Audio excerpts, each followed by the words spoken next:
আমরা যদি অবিচারে নেমে যাই তাহলে তাদের আর আমাদের তফাৎ হলো কি?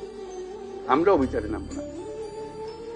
আমরা যাদের অপরাধী তাদেরকে পুলিশের হাতে, আইনের হাতে সোপর্দ করব, আর যারা অপরাধী নয়, যে পুলিশের হাতে দেওয়ার মতো নাই, তাদেরকে মানুষ করব যে ভাই এই দেশ আমরা একসঙ্গে করি, যেই দেশের স্বপ্ন আমরা দেখতেছি, তোমরাই স্বপ্ন দেখতেছো। এই দেশ আমার একার না, তোমারও এই দেশ। তোমাকে আমরা দেশ থেকে বাইর করার কথা বলতেছি না। তুমি এই দেশের সন্তান, আমি এই দেশের সন্তান। তুমি আমার বহু কষ্ট দিছো, আমি তো অনেক কষ্ট দেবো না। আমরা একযোগে যত তাড়াতাড়ি পারি এটা একটা সুন্দর দেশ বানাবো। এই করতে আসতে হবে তো আমাদেরকে, বোঝাপড়াতে আসতে হবে। সেই বোঝাপড়াটা তোমাদের থেকে শুরু হতে হবে। সরকারি পর্যায়ে বোঝাপড়া হয় না।